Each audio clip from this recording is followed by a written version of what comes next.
ನಮಸ್ತೆ. ಭಾರ್ಗವಿ LLB ಸೀರಿಯಲ್ನ 99ನೇ ಸಂಚಿಕೆಗೆ ಸ್ವಾಗತ. ಇನ್ನು ಯಾರೆಲ್ಲ ನನ್ನ ಚಾನಲ್ಗೆ ಸಬ್ಸ್ಕ್ರೈಬ್ ಆಗಿಲ್ಲ, ಸಬ್ಸ್ಕ್ರೈಬ್ ಮಾಡಿಕೊಂಡು ಸಪೋರ್ಟ್ ಮಾಡಿ. ಹಾಗೆ ಈಗಾಗಲೇ ಸಬ್ಸ್ಕ್ರೈಬ್ ಆಗಿರೋರಿಗೆಲ್ಲರಿಗೂ ಧನ್ಯವಾದಗಳನ್ನು ತಿಳಿಸ್ತಾ ಇವತ್ತಿನ ಸಂಚಿಕೆ ಶುರು ಮಾಡೋಣ. ಭಾರ್ಗವಿ ಕೈಗೆ ಸಿಕ್ಕ ರೌಡಿನ ಕರ್ಕೊಂಡು ಬಂದು ಪೊಲೀಸ್ ಸ್ಟೇಷನ್ ನಲ್ಲಿ ಹಾಕಿಸ್ತಾಳೆ. ಇನ್ಸ್ಪೆಕ್ಟರ್, ನಿನ್ ಕತೆ ಇವತ್ತು ಮುಗೀತು ಕಣೋ, ನಿನ್ನನ್ ಸಾಕ್ದವ್ರ ಕತೆನೂ ಮುಗೀತು ಅಷ್ಟೇ.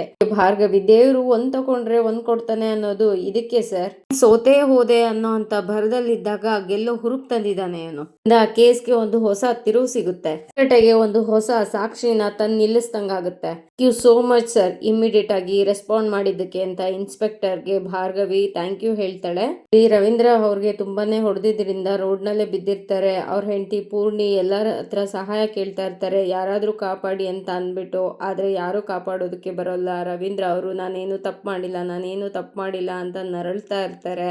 ಆ ಕಡೆಯಿಂದ ಓಡ್ ಬರ್ತಾ ಇರ್ತಾಳೆ. ಅದೇ ಟೈಮ್ಗೆ ಸ್ಕೂಟರ್ ಬರುತ್ತೆ ಭಾರ್ಗವಿಗೂ ಸಂಧ್ಯಾ ಹೇಳ್ತಾಳೆ. ಭಾರ್ಗವಿ ಮತ್ತೆ ಸಂಧ್ಯಾ ಇಬ್ರು ಅವರಪ್ಪ ಬಿದ್ದಿರೋ ಜಾಗಕ್ಕೆ ಓಡ್ ಬರ್ತಾರೆ. ಆದ್ರೆ ಅವ್ರಿಗೆ ಗೊತ್ತಿರಲ್ಲ, ಜನಗಳೆಲ್ಲ ತುಂಬಿರ್ತಾರೆ. ಭಾರ್ಗವಿ ಬಂದು ನೋಡ್ತಾಳೆ ಅವರಪ್ಪನ. ತುಂಬಾನೇ ಶಾಕ್ ಆಗುತ್ತೆ. ಅವಳ ಕೈಯಲ್ಲಿದ್ದ ಬ್ಯಾಗನ್ನ ಕೆಳಗಡೆ ಹಾಕಿ ಏನಾಯ್ತಪ್ಪ ಅಂತ ಅಪ್ಪನ ಹತ್ರ ಓಡ್ ಬರ್ತಾಳೆ. ಭಾರ್ಗವಿ ಅವ್ರ ಅಮ್ಮನ ಹತ್ರ ಅಮ್ಮ ಏನಾಯ್ತಮ್ಮ ಅಪ್ಪನ್ಗೆ, ಅಪ್ಪ ಏನಾಯ್ತಪ್ಪ, ಇಲ್ಲಿ ನೋಡಿ ಅಪ್ಪ, ನಾನ್ ಭಾರ್ಗವಿ ಬಂದಿದ್ದೀನಪ್ಪ, ಅಪ್ಪ ನೋಡಿ ಅಪ್ಪ ಅಂತ ಹೇಳಿದ್ರು ಅವರಪ್ಪ ರೆಸ್ಪಾಂಡ್ ಮಾಡೋ ಸ್ಥಿತಿನಲ್ಲಿರಲ್ಲ. ಅವರಪ್ಪನ ಎಬ್ಸಿ ಕೂರಿಸ್ಕೊಂತಾರೆ. ಭಾರ್ಗವಿ ಅವ್ರ ಅಮ್ಮನ ಹತ್ರ, ಅಮ್ಮ ಏನಾಯ್ತು ಹೇಳಮ್ಮ, ಯಾರಮ್ಮ ಹೀಗ್ ಮಾಡಿದ್ದು, ಅಪ್ಪ ಏನಾಯ್ತು ಅಪ್ಪ ಹೇಳಿ ಅಪ್ಪ, ನಾನು ಭಾರ್ಗವಿ ಬಂದಿದ್ದೀನಿ ಅಪ್ಪ ಹೇಳಿ ಅಪ್ಪ ಅಂತ ಹೇಳಿದ್ರು ರೆಸ್ಪಾಂಡ್ ಮಾಡ್ತಾ ಇರಲ್ಲ. ಅದಕ್ಕೆ ಸಂಧ್ಯಾನ ಹೋಗಿ ನೀರ್ ತಗೊಂಡ್ ಬರೋಗು ಅಂತ ಅಂದ್ಬಿಟ್ಟು ನೀರ್ ತರ ಕಳಿಸಿ ನೀರ್ನ ಕುಡಿಸ್ತಾರೆ ಅವ್ರ ಅಪ್ಪನ್ಗೆ. ಅದಾದ್ಮೇಲೆ ಒಂದಿಬ್ರು ಸಹಾಯನ ತಗೊಂಡು ಭಾರ್ಗವಿ ಅವ್ರ ಅಪ್ಪನ ಮನೆಗೆ ಕಳಿಸ್ಕೊಡ್ತಾಳೆ.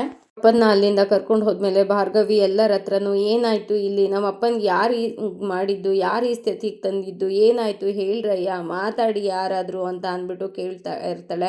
ಆದ್ರೆ ಯಾರೂ ಹೇಳೋದೇ ಇಲ್ಲ, ನಮಗೆ ಗೊತ್ತಿಲ್ಲ ಅಂತ ಹೇಳ್ತಾರೆ.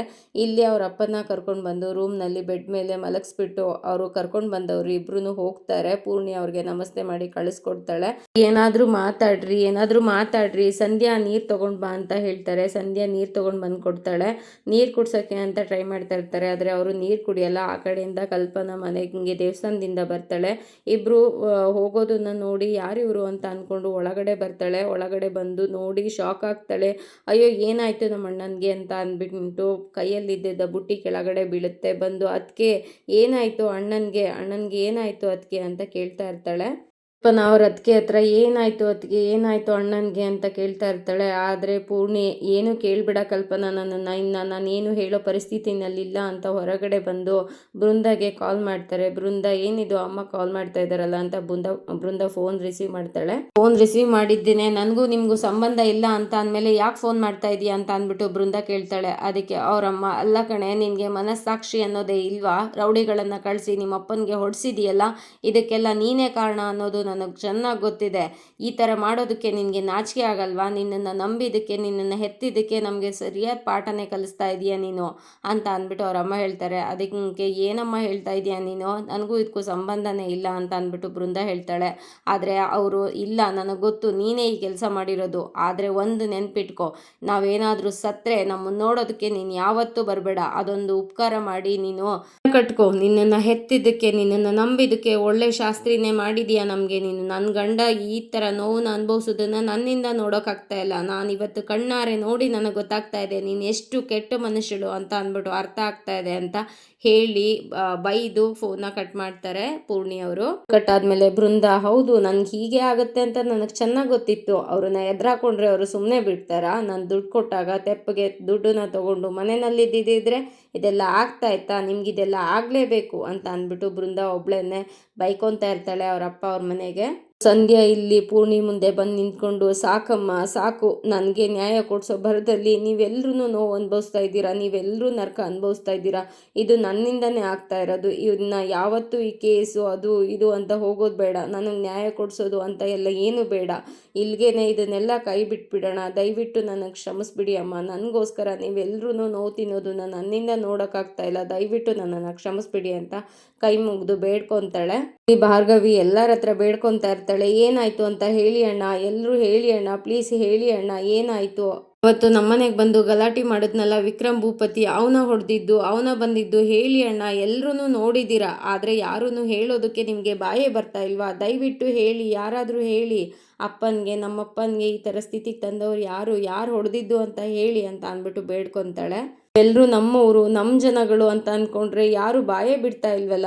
ಭಾರ್ಗವಿ ಹೇಳಿದ್ದಕ್ಕೆ ಒಬ್ಬ ವ್ಯಕ್ತಿ, ಭಾರ್ಗವಿ, ರವೀಂದ್ರಣ್ಣ ಅಂದರೆ ನಮಗೂ ಗೌರವವಿದೆ, ಆದರೆ ಈ ಥರ ವಿಷಯದಲ್ಲಿ ನಾವು ತಲೆ ಹಾಕಿ ಮೂಗು ತೋರಿಸಿ ನಾವು ಬದುಕೋಕ್ಕಾಗತ್ತಾ ಅಂತ ಅಂದ್ಬಿಟ್ಟು ಹೇಳ್ತಾನೆ. ಈ ಗೌರವ ಅಂತ ಅಂದರೆ ಇಷ್ಟೆಲ್ಲ ನಡಿಬೇಕಾದ್ರೆ ಅಟ್ಲೀಸ್ಟ್ ನೋಡ್ತಾ ನಿಂತಿದ್ರಲ್ಲ, ಯಾರಾದರೂ ಒಬ್ಬರಾದರೂ ಪೊಲೀಸ್ಗೆ ಫೋನ್ ಮಾಡ್ಬೋದಿತ್ತಲ್ಲ, ಅಷ್ಟು ಮಾಡೋಕ್ಕಾಗಲಿಲ್ವ ನಿಮಗೆ? ಸೋಷಿಯಲ್ ಮೀಡಿಯಾದಲ್ಲಿ ಯಾವಾಗ್ಲೂ ಹಾಗಾಗಬಾರ್ದಿತ್ತು, ಹೀಗಾಗಬಾರ್ದಿತ್ತು ಅಂತ ಅಂದ್ಬಿಟ್ಟು ಸ್ಟೇಟಸ್ ಹಾಕ್ತಾ ಇರ್ತೀರಲ್ಲ, ಇವಾಗ ಇದೆಲ್ಲ ನಿಮ್ಗೆ ಎಂಟರ್ಟೈನ್ಮೆಂಟಾ? ಭಾರ್ಗವಿ ಹೇಳಿದ್ದಕ್ಕೆ ಒಬ್ಳ ಅಮ್ಮ, ಈ ಕೇಸ್ನ ಬಿಟ್ಬಿಡು ಭಾರ್ಗವಿ, ನೀನು ಇದು ಏನಾಗುತ್ತೋ ಏನೋ ಅಂತ ಅವ್ರು ಹೇಳಿದ್ದಕ್ಕೆ ಎಲ್ರು, ಹೌದು ಭಾರ್ಗವಿ, ಈ ಕೇಸ್ನ ಬಿಟ್ಬಿಡು, ನಿನ್ಗೆ ಯಾಕಮ್ಮ ಇದೆಲ್ಲ, ಬಿಟ್ಬಿಡು, ಏನಾಗುತ್ತೋ ಏನೋ, ಅವ್ರು ನಿನ್ಗೆ ಏನು ಮಾಡ್ತಾರೋ ಏನೋ ಅಂತ ಅಂದ್ಬಿಟ್ರು. ಎಲ್ರು ಭಾರ್ಗವಿಗೆ ಹೇಳೋಕ್ ಶುರು ಮಾಡ್ತಾರೆ. ಅಷ್ಟರೊಳಗಡೆ ಪಾರ್ಥ ಅಲ್ಲಿಗೆ ಬರ್ತಾನೆ. ಪಾರ್ಥ ಅಲ್ಲಿಗೆ ಬಂದು, ನಿಲ್ಸಿ, ಯಾರು ಮನಸ್ಸಾಕ್ಷಿ ಅನ್ನೋದೇ ಇಲ್ವಾ? ಯಾರಿಗೂ ಇಲ್ವಾ? ಯಾರೂ ಈ ಥರ ಘಟನೆಗಳು ನಡಿಬೇಕಾದ್ರೆ ತಡೆದು ನಿಲ್ಸೋಕ್ಕಾಗ್ಲಿಲ್ವಾ? ಇವಾಗ ಆ ಕೇಸ್ ತಗೋಬೇಡ, ಈ ಕೇಸ್ ತಗೋಬೇಡ ಅಂತ ಹೇಳ್ತಾ ಇದ್ದೀರಲ್ಲ ಅಂತ ಅಂದ್ಬಿಟ್ಟು ಹೇಳ್ತಾನೆ. ಅವರು ಯಾಕಪ್ಪ ಬೇಕು, ಅವಳೊಬ್ಳು ಹೆಣ್ಮಗಳು, ದೊಡ್ಡವ್ರ ಸಹವಾಸ ಯಾಕೆ ಬೇಕು, ಈ ಕೇಸ್ನ ಬಿಟ್ಬಿಡ್ಬೇಕು ತಾನೆ ಭಾರ್ಗವಿ ಅಂತ ಅಂದ್ಬಿಟ್ಟು ಅವ್ರು ಹೇಳ್ತಾರೆ. ಅದಕ್ಕೆ ಅವನು, ಹೆಣ್ಮಗಳಿದ್ದಾಳ ಅಂತ ಅಂದ್ಬಿಟ್ಟು ಕೇಳ್ತಾನೆ. ಅದಕ್ಕೆ ಹೌದು ಅಂತ ಹೇಳ್ತಾರೆ. ಹಾಗಾದ್ರೆ ನಿಮ್ಮ ಮಗಳಿಗೆ ಇದೇ ಥರ ಪ್ರಾಬ್ಲಮ್ ಆಗಿದ್ದರೆ ಭಾರ್ಗವಿ ನಿಮ್ಮ ಪರವಾಗಿ ನಿಂತಿದ್ರೆ ನೀವು ಅವಾಗ್ಲೂ ಇದೇ ಮಾತು ಹೇಳ್ತಾ ಇದ್ರಾ?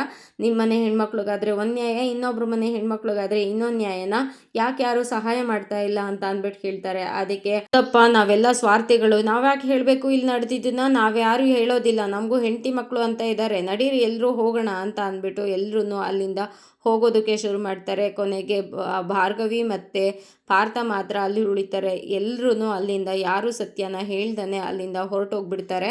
ಇಲ್ಲಿ ವಿಕ್ಕಿ ಮತ್ತೆ ಅವನ ಅಕ್ಕ ಮತ್ತೆ ಅವರಪ್ಪ 3 ಜನ ಕಾರಿಂದ ಬಂದು ಇಳಿತಾರೆ. ಅವರಕ್ಕ, ಅಲ್ಲ ಕಣೋ ವಿಕ್ಕಿ, ಹೊಡಿಯೋದು ಅಂತ ಅಂದರೆ ಆ ಥರನ ಹೊಡಿಯೋದು, ಅವ್ರ ಕೆನ್ನೆ ಆ್ಯಪಲ್ ಥರ ಊದೋಗಿತ್ತು, ಕೆಂಪಗಾಗಿತ್ತು, ನಾನೆಲ್ಲಿ ಅವ್ರನ್ನ ನೀನು ಸಾಯಿಸೇ ಹಾಕ್ಬಿಡ್ತೀಯೇನೋ ಅಂತ ಅಂದ್ಕೊಂಡಿದ್ದೆ ಅಂತ ಕೇಳ್ತಾಳೆ. ಅದಕ್ಕೆ ವಿಕ್ಕಿ, ಅದು ಭಾರ್ಗವಿ ಮಾತ್ಗೂ ನನಗೆ ಹೊಡೆಯೋಳು ಗೊತ್ತಾ, ಎಷ್ಟು ನನ್ನ ಕೆನ್ನೆಗೆ ಹೊಡೆದಿದ್ದಾಳೆ ಗೊತ್ತಾ, ಆ ಸಿಟ್ಟನ್ನೆಲ್ಲ ಅವ್ರ ಅಪ್ಪನ ಮೇಲೆ ಇವತ್ತು ತೀರಿಸಿದ್ದೀನಿ, ಸಾಯಿಸೇ ಹಾಕ್ಬಿಡೋಣ ಅಂದ್ಕೊಂಡಿದ್ದೆ ಹೇಳಿದ್ದಕ್ಕೆ ಅವರಪ್ಪ, ಹೌದು, ಅವರು ನಮ್ಮ ಜನಗಳು ನೋಡೋದಕ್ಕೆ, ಜಗಳನ ಆಡೋದಕ್ಕಿಂತ ನೋಡೋದಕ್ಕೆ ತುಂಬಾ ಇಷ್ಟಪಡ್ತಾರೆ. ಅವಾಗ ಈ ಥರ ನಮ್ಮ ಜನಗಳಿಗೆ ಹೆದರಿಸ್ಬೇಕಾಗುತ್ತೆ, ಅವಾಗ್ಲೇ ನಮ್ಮ ದಾರಿಗೆ ಬರೋದು. ಕೆಲವೊಬ್ಬರು ಅವರ ಯೋಗ್ಯತೆನ ಮರೆತು ನಮ್ಮ ಮುಂದೆ ಬಂದು ನಿಂತ್ಬಿಡ್ತಾರೆ ಅಂತ ಅಂದ್ಬಿಟ್ಟು ಅವ್ರ ಅಪ್ಪ ಹೇಳ್ತಾರೆ. ಅದಕ್ಕೆ ಅವ್ರ ಮಗಳು, ಹೌದು, ವಿಕ್ಕಿ ಹೊಡೆದಾಗ ಎಲ್ಲ ಜನಗಳೆಲ್ಲ ಹಿಂದೆ ಹೋಗಿದ್ದನ್ನ ನೋಡಿ ನನಗೆ ಆಶ್ಚರ್ಯ ಆಯಿತು ಹೇಳಿದ್ದಕ್ಕೆ ಶಕ್ತಿ, ಹೌದು, ಆ ರವೀಂದ್ರನ್ಗೆ ಜನಬಲ ಇದೆ, ದುಡ್ಡು ಇಲ್ಲ ಅಂತ ಅಂದ್ರೂ ನಾನು ಗೆಲ್ಬೋದು ಅಂತ ಮೆರಿತಾ ಇದ್ದ, ಆದರೆ ಅವನ ಜನಗಳ ಮುಂದೆನೆ ಅವನ್ನ ಹೊಡೆದಾಗ ಜನಗಳೆಲ್ಲ ಹೇಗೆ ಹಿಂದಕ್ಕೆ ಹೋದ್ರು ನೋಡು. ಡ್ಯಾಡ್, ವಿಕ್ಕಿ ಅವನ್ನ ಕತ್ಗೆ ಬೆಲ್ಟ್ ಹಾಕಿ ಎಳ್ಕೊಂಡು ಬರ್ಬೇಕಾರೆ ನನ್ಗೆ ಅವನೇ ನೆನಪಾಗ್ತಾ ಇದ್ದ, ರಿಯಲಿ ಮಿಸ್ ಹಿಮ್ ಡ್ಯಾಡ್ ಅಂತ ಅಂದ್ಬಿಟ್ಟು ಹೇಳ್ತಾಳೆ. ಅದಕ್ಕೆ ವಿಕ್ಕಿ, ಬೇಕಾದರೆ ಹೇಳು ಅಕ್ಕ, ಅವರು ರವೀಂದ್ರನ್ನ ಮನೆ ಬಾಗ್ಲತ್ರನೇ ತಗೊಂಡು ಬಂದು ಕಟ್ಟಾಕಿ ತಿನ್ಬೇಕಾದ್ರೆ ಬೌ ಬೌ ಅಂದ್ಕೊಂಡು ಇಲ್ಲೇ ಇರಲಿ, ನೋಡಿ ಖುಷಿ ಪಡುವಂತೆ ಅಂತ ಅಂದ್ಬಿಟ್ಟು ಹೇಳ್ತಾನೆ. ಅದಕ್ಕೆ ಅವನ್ಗೆ ಅದು ಗತಿನೇ ಭಾರ್ಗವಿಗೆ ಆಗಬೇಕು ಅಂತ ಅಂದ್ಬಿಟ್ಟು ಅವ್ರ ಅಕ್ಕ ಹೇಳ್ತಾಳೆ. ಅದಕ್ಕೆ, ಅಕ್ಕ, ನೀನು ಅಂದರೆ ಅಕ್ಕ ಕಣೆ, ಜಾಸ್ತಿ ಆ ಭಾರ್ಗವಿನ ನೀನೇ ಹೇಟ್ ಮಾಡ್ತೀಯ ಕಣೆ, ಅಕ್ಕ ಅಂದರೆ ನಿನ್ನ ಥರ ಇರಬೇಕು ಕಣೆ ಅಕ್ಕ ಅಂತ ಅಂದ್ಬಿಟ್ಟು ವಿಕ್ಕಿ ಹೇಳ್ತಾನೆ. ಅವಳು ಮತ್ತೆ ನನ್ನ ಹುಡುಗನ್ನೇ ಕಿತ್ಕೊಳಕ್ ಬಂದರೆ ಸಿಟ್ಟಿರಲ್ವ ನನಗೆ ಅಂತ ಅಂದ್ಬಿಟ್ಟು ಇಬ್ರು ಹೈಫೈ ಮಾಡ್ಕೊತಾರೆ. ಮಾಡಿದ್ದೇನೆ, ಇಬ್ರು ಒಳಗೆ ಹೋಗೋಣ ಅಂತ ಅಂದ್ಬಿಟ್ಟು ಒಳಗೆ ಹೋಗ್ತಾರೆ. ಅದಾದಮೇಲೆ ಶಕ್ತಿ ಕಾರ್ ಹತ್ರ ಬಂದು ನಿಂತ್ಕೊಂಡು ಹಳೆ ವೈರಿಗೆ ಹೊಸ ಥರ ಟ್ರೀಟ್ಮೆಂಟ್ ಕೊಡೋದು ಅಂದರೆ ಒಳ್ಳೆ ಮಜಾ ಇದೆ. ಆದರೂ ರವೀಂದ್ರ, ನಿನ್ನ ಮಗಳಿಗೆ ತುಂಬಾ ಕೊಬ್ಬಿದೆ, ನಿನ್ಗಿನ್ನ ಜಾಸ್ತಿನೇ ಕೊಬ್ಬಿದೆ, ಅವಳಿಗೊಂದು ಗತಿ ಕಾಣಿಸ್ತೀನಿ, ನಿಮ್ಮಿಬ್ರಿಗೂ ಒಂದು ಗತಿ ಕಾಣಿಸಿದ್ರೇ ನನಗೆ ಸಮಾಧಾನ. ಇವಾಗ ಕೊಟ್ಟಿರೋ ಟ್ರೀಟ್ಮೆಂಟ್ ಏನೂ ನಡೆಯಲ್ಲ, ಇನ್ನೂ ಕೊಡಬೇಕು, ನಿಮಗೆ ಕೊಡ್ತೀನಿ ಅಂತ ಅಂದ್ಬಿಟ್ಟು ಒಬ್ಬನೇ ಮಾತಾಡ್ಕೊತಾನೆ.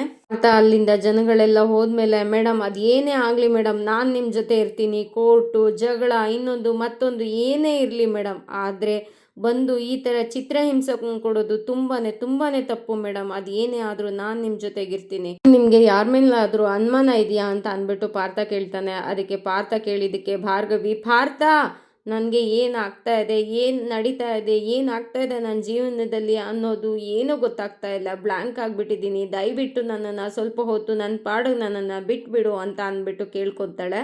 ಪಾರ್ಥ ಇನ್ನೂ ಅಲ್ಲೇ ನಿಂತಿರ್ತಾನೆ. ಅದಕ್ಕೆ ಭಾರ್ಗವಿ ಕೋಪದಿಂದ ಹೋಗಯ್ಯ ಅಂತ ಅಂದ್ಬಿಟ್ಟು ಕಿರಿಸ್ಕೊಂತಾಳೆ. ಅದಕ್ಕೆ ಪಾರ್ಥ ಅದೇನೇ ಆಗಲಿ ಮೇಡಮ್, ನಾನು ಇವಾಗ ಹೋಗ್ತೀನಿ, ಆದರೆ ಏನೇ ಆದ್ರೂ ನಾನು ಒಬ್ಬಳೇ ಇದ್ದೀನಿ ಅಂತ ಮಾತ್ರ ಧೈರ್ಯಕ್ಕೆ ಇಡಬೇಡಿ. ನನ್ನನ್ನು ಯಾವಾಗಲೇ ಇದ್ರೂ ಫೋನ್ ಮಾಡಿ, ನಾನು ಬರ್ತೀನಿ ಅಂತ ಅಂದ್ಬಿಟ್ಟು ಹೇಳ್ತಾನೆ. ಹೇಳಿ ಅವನು ಅಲ್ಲಿಂದ ಹೊರಡ್ತಾನೆ. ಭಾರ್ಗವಿಗೆ ಒಂದು ಫೋನ್ ಬರುತ್ತೆ. ಫೋನ್ನ ನೋಡ್ತಾಳೆ, ಅದು ಬೃಂದ ಆಗಿರುತ್ತೆ. ಬೃಂದನ್ ಫೋನ್ನ ರಿಸೀವ್ ಮಾಡಿ ಹಲೋ ಅಂತ ಹೇಳ್ತಾಳೆ. ಕಡೆಯಿಂದ ಬೃಂದ, ಕೋರ್ಟೇ ನನ್ನ ಸರ್ವಸ್ವ ಅನ್ನೋ ಭಾರ್ಗವಿ LLB ಅವರೇ, ಎಲ್ಲರೂ ಮನೆಯಲ್ಲಿ ಆರಾಮ ಅಂತ ಅಂದ್ಬಿಟ್ಟು ಕೇಳ್ತಾಳೆ. ಪಾಪ ಚೆನ್ನಾಗಿರಲ್ಲ ಬಿಡು, ಯಾರೋ ನಿಮ್ಮಪ್ಪನಿಗೆ ಹಿಗ್ಗಾಮುಗ್ಗ ಹೊಡೆದ್ರಂತೆ, ಉಪ್ಕಾರಿ ಮನೆಗೆ ಮಾರಿ ಅನ್ನೋದನ್ನ ಪ್ರೂವ್ ಮಾಡ್ಬಿಟ್ರಲ್ಲ ಭಾರ್ಗವಿ ಅವರೇ ಅಂತ ಬೃಂದ ಹೇಳಿದ್ದಕ್ಕೆ ಭಾರ್ಗವಿ, ಬೇಗ ಇಲ್ಲೆಲ್ಲ ಏನ್ ನಡೀತು ಅನ್ನೋದು ನಿನ್ವರೆಗೂ ತಲುಪಿದೆ ಅಂದಮೇಲೆ ಯಾರು ಈ ಕೆಲಸನ ಮಾಡಿದ್ದಾರೆ ಅನ್ನೋದು ನಿನಗೆ ಗೊತ್ತಿರುತ್ತೆ ಅಲ್ವಾ ಅಂತ ಭಾರ್ಗವಿ ಕೇಳಿದ್ದಕ್ಕೆ ಬೃಂದ, ಯಾರು ಮಾಡಿದ್ದಾರೆ ಮಾಡಿದ್ರು ಅನ್ನೋದು ಹೆಚ್ಚು ಇಂಪಾರ್ಟೆಂಟ್ ಆಗುತ್ತೆ ಭಾರ್ಗವಿ ಅವರೇ. ಅಪ್ಪನ ಈ ಸ್ಥಿತಿಗೆ ಮೂಲ ಕಾರಣನೇ ನೀನು. ಮಾವನ್ ಮುಂದೆ ನೀನು ನಾಲಾಯಕ್ ಲಾಯರ್ ಅಂತ ನನಗೆ ಗೊತ್ತಿತ್ತು ಕಣೆ. ನಾಲಾಯಕ್ ಮಗಳು ಅಂತ ನೀನ್ ಇವತ್ತು ಪ್ರೂವ್ ಮಾಡ್ಬಿಟ್ಟೆ ನೋಡು. ಬೀದಿಲ್ ಬಿದ್ದಿದ್ದ ಸಂಧ್ಯನ್ಗೆ ನ್ಯಾಯ ಕೊಡಿಸ್ತೀನಿ, ಮರ್ಯಾದೆ ಕೊಡಿಸ್ತೀನಿ, ಹಾಗೆ ಹೇಗೆ ಅಂತ ಹೋಗಿ ಬೀದಿನಲ್ಲಿ ನಿಮ್ಮ ಅಪ್ಪನ ಮರ್ಯಾದಿನೇ ಹೋಯ್ತಲ್ಲೇ, ಅವ್ರ ಮರ್ಯಾದಿನೇ ಕಳೆದ್ಬಿಟ್ಟಿಯಲ್ಲೇ, ಇದಕ್ಕೆಲ್ಲ ಕಾರಣ ನೀನೇ ಮೂಲ ಕಾರಣ ಆಗೋದಿಯಲ್ಲೇ ಅಂತ ಅಂದ್ಬಿಟ್ಟು ಬೃಂದ ಹೇಳ್ತಾಳೆ. ಅದಕ್ಕೆ ರವಿ ಸುಮ್ಮನೆ ಕೇಳಿಸ್ಕೊತಾ ಇರ್ತಾಳೆ. ಬೃಂದ ಅದಕ್ಕೆ ಇವತ್ತು ಮರ್ಯಾದೆ ಹೋಗಿದೆ, ನಾಳೆ ಪ್ರಾಣ ಬೇಕಾದರೂ ಹೋಗ್ಬೋದು ಅಂತ ಹೇಳಿದ್ದಕ್ಕೆ ಭಾರ್ಗವಿ ಕೋಪದಿಂದ ಬೃಂದ ಅಂತ ಕಿರಿಸ್ತಾಳೆ. ಆದರೆ ಬೃಂದ, ಕಿರಿಸ್ಬೇಡ್ವೆ, ಅದೇ ನಿಜ. ಬೃಂದ ಹೇಳಿದ್ದಕ್ಕೆ ಭಾರ್ಗವಿ, ಇದನ್ನ ಯಾರು ಮಾಡಿದ್ದಾರೆ ಅಂತ ನನಗೆ ಗೊತ್ತಾಗಬೇಕು, ಅವ್ರನ್ನ ಮಾತ್ರ ನಾನು ಸುಮ್ಮನೆ ಬಿಡಲ್ಲ ಅಂತ ಅಂದ್ಬಿಟ್ಟು ಹೇಳ್ತಾಳೆ. ಅದಕ್ಕೆ ಬೃಂದ, ಇದನ್ನ ನಮ್ಮ ಮಾವ JP ಪಾಟೀಲ್ ಮಾಡಿಸಿರ್ಬೋದು, ಅಥವಾ ಶಕ್ತಿ ಅಂಕಲ್ ಬೇಕಾದರೂ ಮಾಡಿಸಿರ್ಬೋದು, ಯಾರಾದರೂ ಮಾಡಿಸ್ಲಿ, ಆದರೆ ಇದಂತೂ ನಿಜ ತಾನೇ, ನಾನೇನೇನು ಮಾಡ್ಕೊಳಕ್ಕಾಗೋದಿಲ್ಲ ಅಂತ ಹೇಳ್ತಾಳೆ. ಅದಕ್ಕೆ ಭಾರ್ಗವಿ, ಯಾರು ಮಾಡಿದ್ದು ಇದು ಅಂತ ಗೊತ್ತಾಗಬೇಕು, ಅವ್ರನ್ನ ಮಾತ್ರ ನಾನು ಸುಮ್ಮನೆ ಬಿಡಲ್ಲ, ಅದರಲ್ಲೂ ನಿನ್ನ ಕುಮ್ಮಕ್ಕೇನಾದರೂ ಇದರಲ್ಲಿ ಇದೆ ಅಂತ ನನಗೆ ಗೊತ್ತಾದರೆ ನಾನಂತೂ ನಿನ್ನನ್ನು ಸುಮ್ಮನೆ ಬಿಡಲ್ಲ. ನಿನ್ನಂಥ ಕೆಟ್ಟ ಮಗಳು ಇರೋದಕ್ಕೆ ಸಾಧ್ಯನೇ ಇಲ್ಲ ಈ ಪ್ರಪಂಚದಲ್ಲಿ, ಹಾಗೆ ಹೀಗೆ ಅಂತ ಬೃಂದಾಗೆ ತುಂಬಾನೇ ಬೈತಾಳೆ ಭಾರ್ಗವಿ. ಆದರೆ ಬೃಂದ, ಸಾಯ್ತಾ ಇರೋ ನಿಮ್ಮ ಅಪ್ಪನ್ನ ನೋಡ್ಕೊ ಹೋಗಿಲ್ಲೇ ಅಂತ ಅಂದ್ಬಿಟ್ಟು ಫೋನ್ನ ಕಟ್ ಮಾಡ್ತಾಳೆ. ರವಿ ಫೋನ್ ಕಟ್ ಆದ್ಮೇಲೆ ಏನು ಮಾಡೋದು ಅಂತ ಯೋಚನೆ ಮಾಡ್ತಾ ನಿಂತಿರ್ತಾಳೆ. ಅಷ್ಟರೊಳಗಡೆ ಸೈಡಿಂದ ಒಂದು ಬೆಲ್ಟ್ ಕಾಣಿಸುತ್ತೆ. ಆ ಬೆಲ್ಟನ್ನ ಬಂದು ಹಿಡಿದು ನೋಡ್ತಾಳೆ. ಅದರಿಂದ ಒಂದು ಹೊಸ ಸಾಕ್ಷಿನೇ ಸಿಕ್ಕಾಗುತ್ತೆ. ಅವಳಿಗೆ ಒಂದು ಹುರುಪು ಬರುತ್ತೆ. ಓ, ಇದರಿಂದ ನಾನು ಕೇಸ್ನ ಗೆಲ್ಬೋದು ಅಂತ ಯೋಚನೆ ಮಾಡ್ತಾಳೆ. ಇಲ್ಲಿ ಮನೆಯಲ್ಲಿ ರವೀಂದ್ರ ಅವ್ರ ಹತ್ರ ಮಾತಾಡ್ರಿ, ಏನಾಯ್ತ್ರಿ ಅಂತ ಅಂದ್ಬಿಟ್ಟು ನೀರನ್ನ ಕುಡ್ಸೋಕೆ ಹೋಗ್ತಾರೆ. ಆದರೆ ನೀರನ್ನ ಕುಡಿಯಲ್ಲ.